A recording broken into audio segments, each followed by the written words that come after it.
오늘 주시는 하나님 말씀은 디모데전서 1장 1절에서 11절 말씀입니다. 교도하겠습니다. 우리 구주 하나님과 우리의 소망이신 그리스도 예수의 명령을 따라 그리스도 예수의 사도된 바울은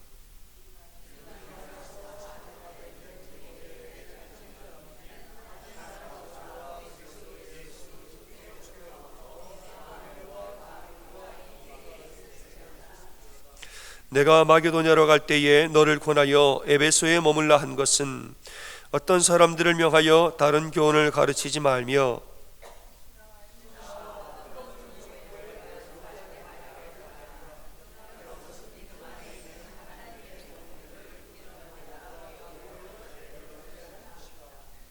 이 교훈의 목적은 청결한 마음과 선한 양심과 거짓이 없는 믿음에서 나오는 사랑이거늘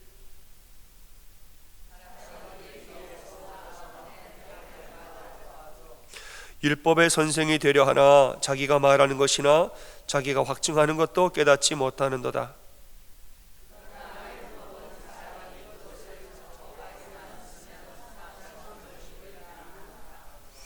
알 것은 이것이니 율법은 옳은 사람을 위하여 세운 것이 아니요 오직 불법한 자와 복종하지 아니하는 자와 경건하지 아니한 자와 죄인과 거룩하지 아니한 자와 망령된 자와 아버지를 죽이는 자와 어머니를 죽이는 자와 살인하는 자며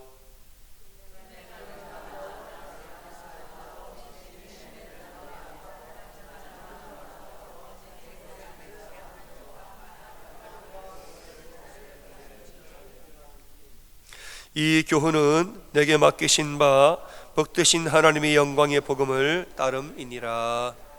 아멘. 할렐루야.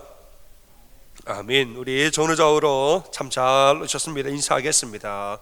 참 잘 오셨습니다. 제가 오늘 목 상태가 그렇게 좋지가 않아서 하지만 주의 은혜로 함께 말씀을 나누고자 합니다. 우리가 지난주까지 신명기로 오랫동안 말씀을 나누었고 오늘부터는 디모데전서 말씀으로 한동안 여러분과 전서와 후서 순서대로 말씀을 나누고자 합니다. 디모데전서는 사도 바울이 에베소에서 사역하던 본인의 사랑하는 제자 디모데에게 보냈던 목회 서신입니다. 이 에베소라는 도시는 굉장히 중요하죠. 바울이 3년 동안 열심히 사역을 내어서 세워놨던 교회입니다. 에베소라는 도시는 소아시아의 아주 중요한 항구 도시로서 이 지중해, 에게해 또 소아시아 이것을 다 이어주는 지중해 무역의 아주 요충지, 중요한 항구 도시였습니다. 그래서 풍요로운 도시이기도 하고 그러다 보니까 풍요와 다산의 상징인 아데미 여신 아르테미스라고도 하는 이 아데미 여신을 아주 열심히 섬기는 도시, 부유하지만 우상을 열심히 섬기는 도시였다는 말이죠. 그러니까 마술을 행하는 사람도 거기에 많았더라 이렇게 말합니다. 바울이 여기서 복음을 열심히 전할 때에 성령의 강력한 역사가 그들 가운데 일어나고 또 두란노 서원에서 아주 열심히 말씀을 전하는 동안에 수많은 사람이 회심을 하였더라 이랬습니다. 회심하고 주님께 돌아오는 사람이 많았습니다. 회심한 사람들이 마술에 대한 책을 다 모아다가 불을 태워버리는데 마술에 대한 책이라는 것은 여러분 아시죠? 고대 시절에 엉뚱한 그런 별 이야기를 다 적어놓은 그런 마법과 마술 쓸모없는 그런 이야기들, 그런 책을 우상 가득한 책들을 모아다가 불을 태우는데 책값만 은 5만이었더라. 어마어마한 책을 모아다가 불사라는 거야. 그러니까 굉장히 회심을 많이 하고 하나님 은혜죠. 이렇게 이제 말씀해 보면 주의 말씀이 힘이 있어 흥왕하여 세력을 얻었더라. 이 부흥의 역사가 에베소에 일어난 거예요. 근데 그만큼 우상의 숭배도 굉장히 저항이 심했습니다. 아데미 신상 만들어 파는 장사하는 사람들, 이 신상 우상을 만들어 장사하는 사람들이 이제는 들고 일어난 거죠. 저들이 바울 일행을 일컬어서 저들이 이 큰 여신 아데미를 무시하는도다 이러면서 이제 바울 일행을 끌고 가서 극장에서 소동을 일으키고, 여러분 놀라운 부흥으로 교회가 세워졌지만 우상의 저항도 만만치 않게 거셌던 것이 에베소입니다. 이 소동에서 빠져나온 바울 일행이 이제는 전도여행을 다룬 곳으로 갔다가 돌아오는 길에 에베소에 있는 장로들을 따로 불러서 아주 이 간곡하게 권고하고 돌아가는데 권고하는 내용이, 내가 떠난 후에 사나운 이리가 여러분에게 들어와서 양떼를 해치고 또 어그러진 말로 제자들을 자기 사람으로 만들려고 할 것이나 너희는 내가 3년 동안 밤낮이나 쉬지 않고 눈물로 각 사람을 가르치던 그 말씀들을 꼭 기억하라 말해요. 그러면서 사랑하는 제자 디모데를 에베소로 파송을 했다는 말이죠. 디모데더러 네가 에베소 가서 목회를 하라. 에베소 보냈습니다. 이제 바울이 떠나면 이 교회에는 말하자면은 사나운 이리가 들어와서 성도들을 해칠 것이니 너희는 정말 말씀을 깨어서 이런 유혹에 넘어지지 않도록 너희는 조심하라.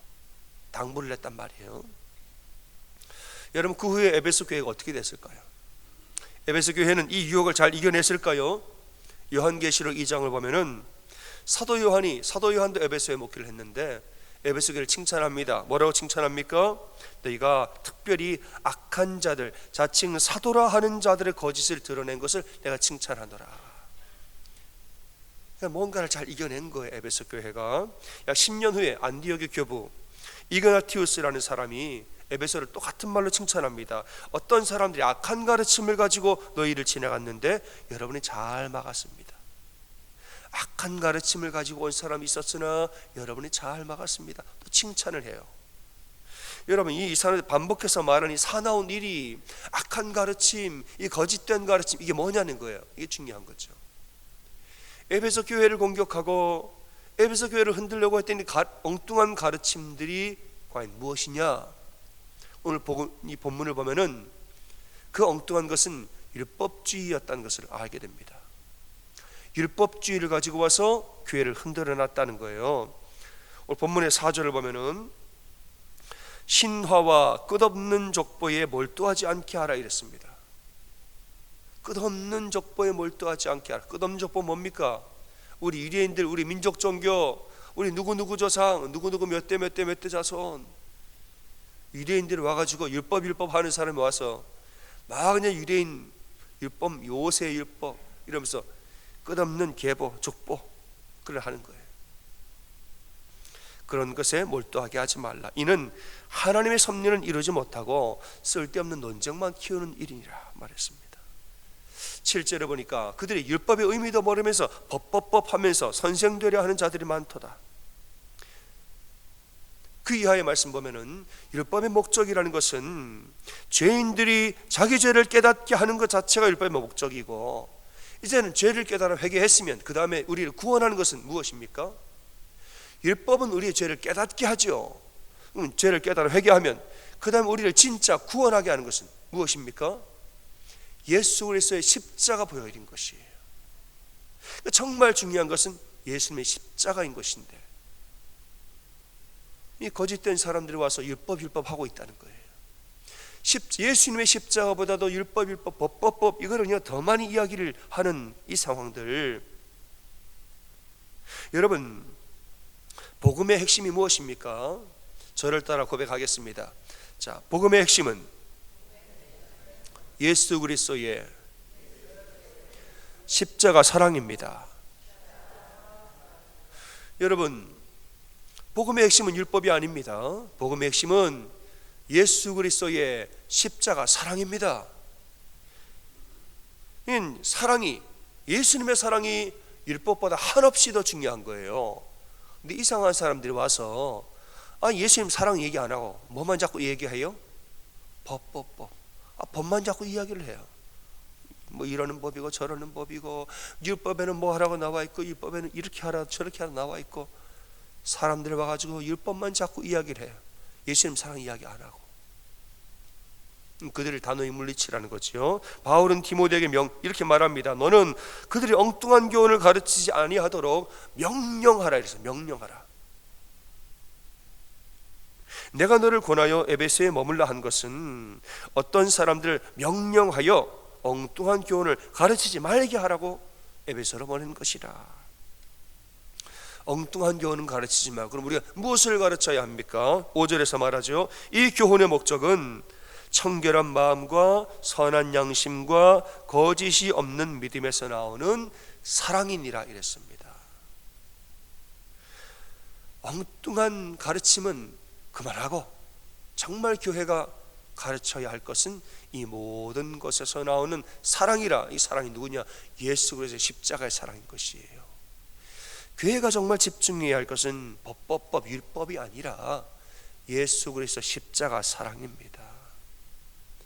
성도들에게 여러분 법을 가르치기 전에 예수님의 사랑을 가르치라 이거예요. 어떻게 가르쳐야? 아주 명령화해서 가르치라 말하고 있습니다. 여러분 교회가 자꾸 법 하면 하나님의 역사를 보지 못하고 쓸데없이 싸우기만 합니다. 오늘 말씀에 하나님의 경륜과 상관없이 쓸데없는 논쟁만 일으키느니라. 맨날 싸우기만 하고. 정말 여러분 하나님의 역사를 보려면 예수님의 사랑에 집중하고 사랑을 가르치고 사랑을 닮아가는 그런 우리 교회가 되기를 주님의 이름으로 축원합니다. 정말 법을 가르치려면 저는 그렇습니다. 여러분 정말 법을 가르치고 싶으면은 사랑하는 법을 가르치세요. 그게 중요한 거 아닙니까? 정말 법을 가르치고 싶으면 사랑하는 법을 가르치세요. 여러분 복음의 핵심은 예수 그리스도의 십자가 사랑입니다. 우리 하나님의 외아들 예수 그리스도께서 나를 사랑하사 인간의 몸으로 이 땅에 오시고 십자가에 달려 죽으신 이 예수님의 사랑, 여러분 이로써 영죽을 죄인이 용서를 받고 이 구원받는 이 놀라운 이 사랑을 우리가 아는 것이, 그게 복음을 아는 것입니다. 요한일서 4장 9절에 하나님의 사랑이 우리에게 이렇게 나타난 바 되었으니 하나님의 자기의 독생자를 세상에 보내심은 그로 말미암아 우리를 살리려 하심이라. 하나님의 사랑이 이렇게 우리에게 나타났는데 독생자를 보냈단 말이에요. 독생자를 보내서 우리를 자기의 독생자를 죽여서 우리를 살리고자 함이라. 여러분 자기 외아들을 내어주는 사랑은 어마어마한 사랑입니다. 자기 아들을 내어주는 것은 실 엄청난 사랑이에요. 여러분 집에 도둑이 들었습니다. 한밤중에 도둑이 들어왔어요. 너 돈 내놔라. 그럼 돈 줘요. 너 보석을 내놔라. 내줍니다. 너 아들을 내놔라. 줍니까 안 줍니까? 그때는 목숨을 걸고 싸우는 거예요. 돈을 내놔라 하면 주고 보석을 내놔라 하면 줍니다. 그러나 너 아들을 내놔라, 너 딸을 내놔라, 그때부터는 죽기 살기로 싸우는 거예요. 어떻게 내 아들을 내주고 어떻게 내 딸을 내줍니까 여러분? 누가 아들을 내줘요? 누가 자식을 내줍니까? 근데 하나님은 우리를 살리기 위하여서 자신의 독생자 외아들을 이 땅에 보내사 그를 죽여서 우리를 살리셨다는 거예요. 여러분 복음의 핵심은 무엇이냐? 우리를 사랑하신 하나님 아버지의 사랑, 그의 외아들 예수 그리스도의 사랑, 이 사랑을 아는 것이 복음을 아는 것입니다. 여러분은 주님이 나를 사랑하신다, 이 사랑을 여러분 날마다 느끼고 누리고 사십니까? 하나님이 당신을 사랑하십니다. 이거 우리 머리로만 아는 것과 마음으로 이렇게 느끼고 사는 건 다른 거예요. 하나님이 정말 나를 사랑하신다, 하나님 두 팔로 나를 꼭 끌어안고서 이렇게는 나를 사랑하고 나를 보호하신다, 이걸 우리 정말 날마다 느끼고 사느냐 이거죠. 여러분 좀 옆에 분들에게 그렇게 고백 한번 하겠습니다. 주님이 당신을 사랑하십니다. 고백하겠습니다. 주님이 당신을 사랑하십니다. 저는 아닙니다 하지 마세요. 주님은 당신을 사랑하고 저도 당신을 사랑합니다. 그렇게 얘기해야죠. 카일 아이들먼이라는 목사님이 쓴 책 중에 은혜가 더 크다라는 책이 있습니다. 이 책에 이제 본인의 이야기를 썼는데, 어느 날 목사님이 퇴근하고 집에 왔습니다. 그러니까 집 앞에서 사모님이 반갑게 맞아주고 이야기를 하기를, 그 집에 이제 2살 된 모건이라는 딸이 있었습니다. 2살이니까 갓난애기죠. 여보, 우리 모건이 낮잠을 자고 있는데 너무 오래 잤으니까 당신이 가서 좀 깨워주세요 이래요. 자는 딸을 깨우는 건 아빠가 기뻐하는 일이죠. 모건의 방에 가서 방문을 열고 들어갔는데 그 방에 큰 소나무로 짠 서랍장이 있었습니다. 서랍장이 방바닥에 넘어져 있는 거예요. 저 왜 넘어져 있나? 누가 넘어뜨렸나? 그래서 이제 모건 어디 갔니? 아빠가 왔다. 모건이 없는 거예요. 그때 퍼뜩 드는 생각, 저 서랍장 밑에 깔려 있나? 2살짜리 딸아이가. 이런 생각이 들고 보니까는 서랍장 밑에 애가 깔려 있는 거예요. 2살 난 딸아이가. 그때부터 정신이 번쩍 들고 이분이 글에 쓰기를 이렇게 썼어요. 그 이후로 내가 미친 듯이 서랍장을 들어 올렸다고 그랬어요. 2살 난 딸아이가 그 무거운 소나무 서랍장에 깔려가지고 얼마 동안 있었는지를 모를 정도로 깔려 있어서 미친 듯이 서랍장을 들기 시작했다는 거예요. 아이를 봤더니 아이가 숨은 쉬는데 온몸을 움직이지 못해요. 하나도 손 하나 까딱을 못해요. 옷을 벗겨봤더니 온몸이 시퍼렇게 다 멍이 들어 있었다는 거예요. 2살 난 갓난아기가 부랴부랴 전화기를 들고 911을 전화를 하는데 세상에 911 전화를 안 받더라는 거예요. 그날따라 아이를 안고서는 차에 타가지고 병원으로 막 달려가면서 운전하면서 911에 다시 전화해서 다시 또 전화를 안 받더라는 거예요. 우라가 치밀어 오르고, 세상에 내가 태어나서 처음으로 내가 911에 전화하는데 어떻게 이렇게 전화 안 받을 수가 있나. 그때부터 이 무기력함이 몰려오는데, 어떤 무기력함이냐, 난 철석같이 911 전화를 받을 줄 알았던 철석 같은 911도 전화를 안 받으면 나도 어쩌란 얘기냐. 아무것도 할 수 없는 본인에 대한 무기력함이 확 하고 밀려왔다는 거예요. 3번째 전화할 땐 이번에도 전화 안 받으면 내가 가서 끝장을 내리라, 그렇게 썼어요.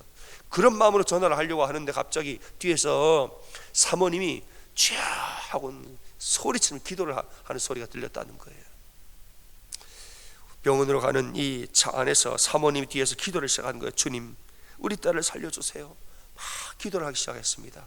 목사님도 기도를 하면서 같이 기도를 하는 거예요. 운전하면서 같이 기도를 하는 거예요. 근데 그 기도는 정돈되지도 않았고 매끄럽지도 않고 하나님과 아름다운 대화라기보다는 그냥 울부짖음에 가까웠다는 거예요. 그냥 주여 주여 우리 딸을 살려주셨어, 회복해 하소서, 막 기도를 했다는 거예요.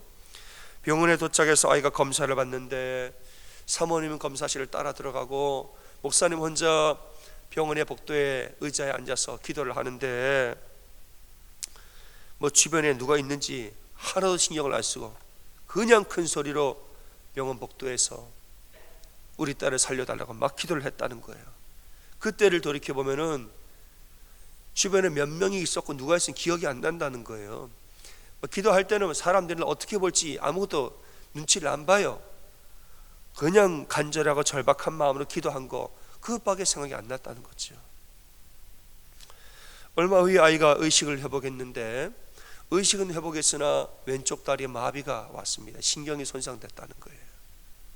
근데 손상된 신경이 언제 살아날 것인가는 그건 아무도 장담할 수가 없다는 거죠.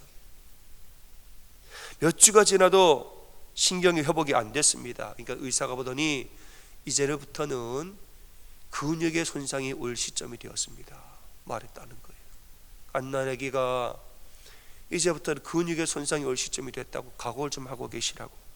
이 말을 들으니까 너무너무 마음이 아픈데, 목사님과 사모님이 더 마음이 아팠던 것은 뭐냐, 아이가 이렇게 아픈데 부모가 할 수 있는 일이 아무것도 없다는 거, 그 사실에 대해서 너무너무 마음이 아팠다는 거예요. 아이가 이렇게 힘들고 내 사랑하는 딸이 이렇게 고난당하고 어려워하는데 우리가 할 수 있는 게 아무것도 없다는 거예요. 너무 마음이 아팠다는 거예요. 근데 여러분, 아무것도 할 수 없죠. 의사도 못하는데 아무것도 할 수 없죠. 다만 뭐만 할 수 있습니까? 맞아요. 정답이니까 크게 얘기하세요. 아무것도 할 수 없지만은 여러분, 우리는 뭘 할 수 있습니까? 기도할 수 있는 거예요. 목사님과 사모님이 매일매일 아침마다 딸아이 방에 들어가서 매일매일 아침마다 기도했다는 하나님 도와주시고 회복해 하시고, 이 딸에게 기름 부어주시고 하나님 살려주시고 건강하게 도와주시고, 날마다 기도하고, 그리고 발가락 만져보고 오고 또 만져보고 오고 매일매일 그랬다는 거예요. 근데 어느 날부터인가 발가락이 꼼지락거리기 시작했다는 거예요. 어느 날부터. 그리고 얼마 뒤에 완전히 회복이 되어서 신경이 온전히 살아서 지금 그 아이가 청년이 됐답니다. 목사님이 그때를 돌아보면서 두 가지를 느꼈다고 말해요. 첫째는 뭐냐? 첫째는 철저한 무력감. 내가 사랑하는 딸이 아픈데 부모로서 내가 아무것도 할 수 없는 그 시점이 있구나. 철저한 무기력감과 철저한 좌절감을 우리가 느꼈다는 것이에요. 두 번째는 뭐냐? 또 그렇기 때문에 동시에 하나님의 지극히 깊은 임재하심을 또한 느꼈다는 거예요. 뭐냐? 내 능력이 사라지니까 하나님의 능력이 임재하는 걸 느꼈다는 거예요. 내 공로가 사라지고 나의 모든 자랑이 완전히 사라지니까 그 다음에는 살아계신 하나님의 능력과 살아계신 하나님의 사랑만을 간구하고, 주님 나는 당신밖에 없고 내 능력은 아무것도 없으니 주님 당신의 사랑만 의지하고 당신의 능력만 내가 의지합니다 하고 간절히 기도할 때에 하나님 놀라운 임재가 있었다는 거예요. 목사님은 아름다운 성전에서 기도한 적도 있고, 큰 경기장에서 수많은 군중들과 함께 예배를 한 적도 있고, 이런 예배와 기도 경험이 많지만은 자기 인생에서 가장 강력하게 하나님의 임재를 느낀 것은 그날 밤에 병원의 복도에서 기도한 바로 그 시간이었다고 그래요. 복도에서 아비로서 어미로서 철저한 무기력함을 느끼고, 나는 완전히 죽어지고 나는 연약합니다. 대신에 하나님 나를 도와주세요, 하나님 나를 도와주세요 하고 간절히 기도할 때에 하나님 나를 얼마나 사랑하시는지 그때를 느끼고, 주님 날 정말 사랑하시는구나, 하나님의 능력이 얼마나 위대하고 크신지에 대해서 다시 한번 알게 되고, 그 복도 바닥에서 자기 인생의 가장 강력한 임재를 느꼈다는 것입니다. 여러분, 때로는 우리의 철저한 무기력함이 하나님의 철저한 임재를 경험하는 통로가 되는 줄로 믿으시기를 바랍니다. 자신이 연약한 것을 너무 두려워하지 마세요. 사람은 다 연약합니다.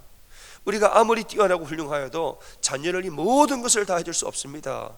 내 손 안에 있을 땐 자식이고 손 밖에 벗어나면 우리 말도 안 들어요. 여러분, 말도 안 듣는다고요.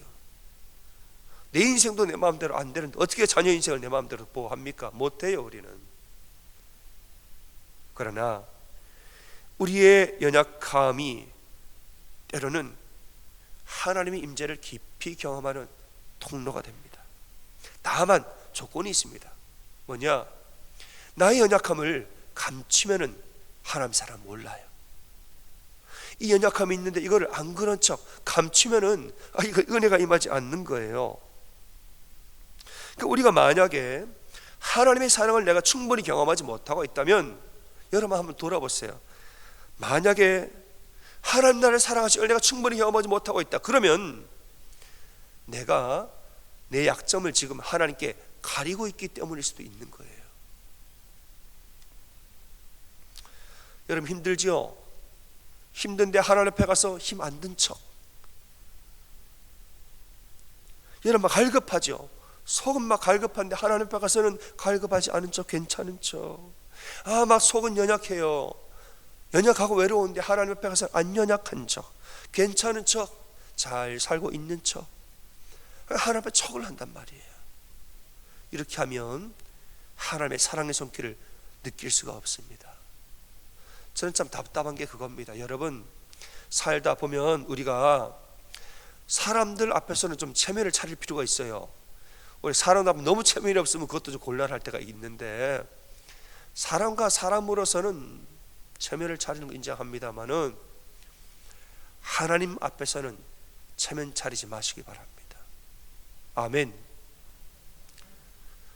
하나님 아버지 앞에서는 안 그런 척하지 마세요. 그냥 드러내시면 되는 거예요. 하나님 앞에 가서 안 힘든 척, 괜찮은 척, 기도하지 않아도 되는 척, 나 혼자 잘 살고 있는 척. 아니, 하나님 앞에서 왜 그럽니까? 하나님 앞에서 그분 나를 지으신 아버지시고 나보다 나를 더 잘 알고 모든 것을 다 보고 다 꿰뚫고 알고 계시는 분인데 뭐 그 앞에서 아닌 척을 하느냐 말이에요. 다윗이 언약궤가 들어올 때 너무너무 기뻐서 막 춤을 췄어요. 춤을 추다가 바지가 좀 내려갔습니다. 이걸 보고 아내가 말하기를 아이고 사람들 앞에서 체면도 없느냐고 왕이. 다윗이 뭐라고 그래요? 나는 사람 앞에 춤춘 게 아니라 하나님 앞에서 춤춘 것이라고. 누가 뭐라 그럴 것이냐고 말했다는 거죠. 여러분, 하나님 앞에 나올 때는 여러분이 연약함을 가리지 말고 다 드러내세요. 속에 있는 것을 꿍하고 갖고 있지 말고, 제가 늘 말하잖아요. 속에 있는 것을 뭐예요? 밖으로 끄집어내서 기도로 올려드리라. 여러분 믿으십니까? 이렇게 할 때에 나의 연약함을 밖으로 기도로 끄집어내서 하나님께 올려드릴 때, 그때에 하나님의 사랑이 우리 심령을 채우고 하나님의 귀한 능력이 우리의 인생을 인도합니다. 온 가족이 장거리 여행을 했습니다. 운전을 오래 했겠죠. 운전을 막 하다가 새벽 2시에 호텔에 도착을 합니다. 그 안에는 4살 된 남자 아들도 있었습니다. 새벽 2시에 호텔에 도착해서 피곤하지요. 막 너무너무 졸리고 눈이 막 감기고 짐을 들고 가는데 이 4살 된 아들이 여행 내내 고집을 피운 게 있었다는 거예요. 뭐냐? 내 가방은 내가 들 거예요. 이 고집을 피웠다는 거예요. 4살이 되니까 뭐 좀 들 줄도 알고 힘도 좀 생기고 하니까 내가 할 수 있어요. 막 엄마 아빠한테 쇼업 하려고, 나 할 수 있어요 보여주려고 일부러 뭐 어디 가든 간에 내 가방은 내가 들 고집을 많이 피웠다는 거예요. 그날도 이제 너무너무 졸린데 새벽 2시 호텔에 왔는데 그날도 역시 자기 가방을 자기가 들고 가더래요. 내가 할 수 있어 이러고 가져가더라는 거예요. 내버려뒀죠.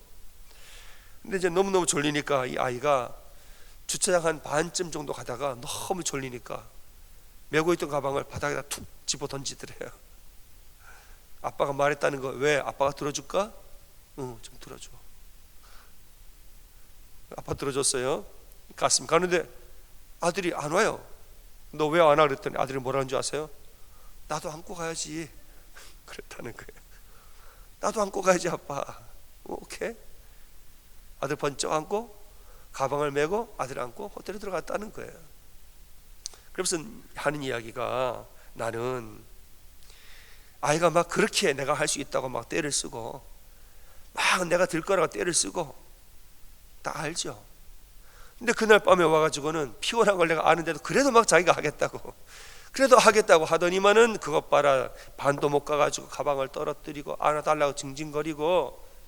그 모습을 볼 때 아빠가 혼내거나 화내지 않았다는 거예요. 오히려 기뻤다는 거죠. 기뻤다는 거. 아빠한테 아빠 이거 좀 들어줘, 그렇게 말해서 고맙고 기뻤다는 거예요.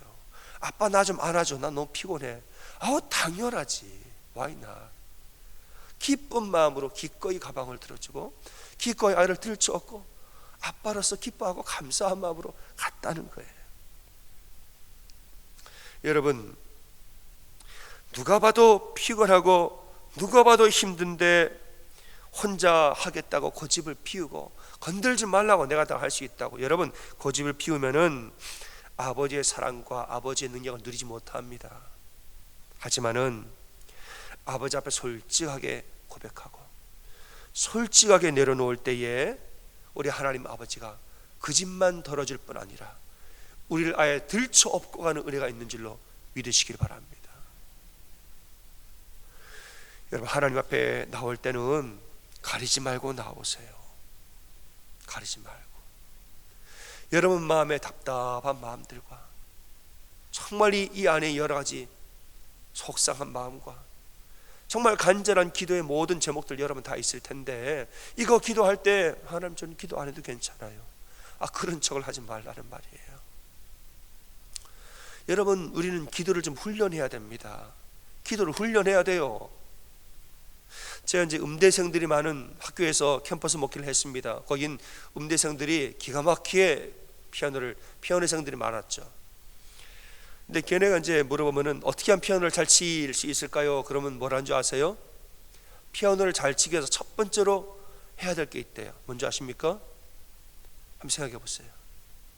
피아노를 잘 치려면은 첫 번째로 이걸 제일 먼저 할 줄 알아야 된대요. 그게 뭐냐? 오래 앉아 있는 걸 배워야 된대요. 그 피아노 의자에 앉아가지고 왔다 갔다 하면 이걸 못해요. 15분 해서 풀리지도 않고 30분, 1시간 해도 손가락이 안 풀려요. 한 2시간 해야 풀리는 거예요. 그때부터 진짜 연습인 거죠. 피아노를 잘 치려면은 엉덩이가 무거워야 되는데, 이제 제가 말을 순화해서 말한 거예요. 그 친구도 엉덩이가 무거워야 된다 그랬어요. 그래야 이걸 잘 친대. 기도는 어떨까요? 기도도 그렇습니다. 네 거추장스러운 모습과 나의 겉모습을 다 열어놓고 진심과 진심을 마주하여 하나님과 대화하는 거, 이거 어떤 사람은 금방 되지만은 어떤 사람은 5분 10분 해도 안 되고 30분 1시간 해도 안 돼요. 하지만은 자꾸 해야 됩니다. 자꾸 훈련하셔야 돼요. 이 마음과 마음을 통하여서 주님과 대화하는 이 훈련을 자꾸 하셔야 돼요. 하시다 보면 점점 하나님과 마음을 통하고 이 모든 마음을, 진심을 다 끄집어내서 하나님께 올려드릴 때 하나님 내 마음을 터치하시고 나를 어루만지시고 사랑하는 아들아, 사랑하는 딸아, 내가 너를 보호하고 염려하지 말라, 두 팔로 안아주시는 이 사랑을 우리는 누리는 겁니다.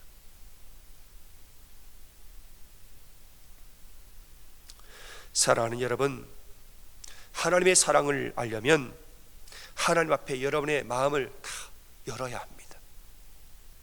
에베소 교회에서 법법 하는 사람들, 율법 하는 사람, 그 사람 왜 문제인지 아십니까? 그 안에 자기의가 많은 거예요. 자기의가, 이러는 법이 저러는 법이 자기의가 가득해요. 여러분, 자기의가 가득하면 맨날 싸우기나 싸우지 하나님의 섭리를 볼 수 없다는 거예요. 하나님의 사랑을 알 수 없습니다. 복음의 핵심은 율법이 아니라 사랑이라. 이 예수님의 사랑을 알려면은 내 마음을 다 열어놓고, 주님, 내가 지금 이러하오니 나를 도와주시고 나를 강건하게 도와주십시오. 솔직하게 기도할 때에, 그때에 주님의 사랑을 알게 됩니다. 여러분, 주님 앞에 솔직하게 마음을 다 열어놓고 무기력하면 무기력하다 이야기하고 도움이 필요하면 도움이 필요하다 이야기하고, 그리고 주님 나를 도와주세요. 간절하게 눈물로 기도할 줄 아는 주님의 사랑을 충만하게 누리고 사는 여러분이 되어지기를 주님의 이름으로 축원합니다. 아멘.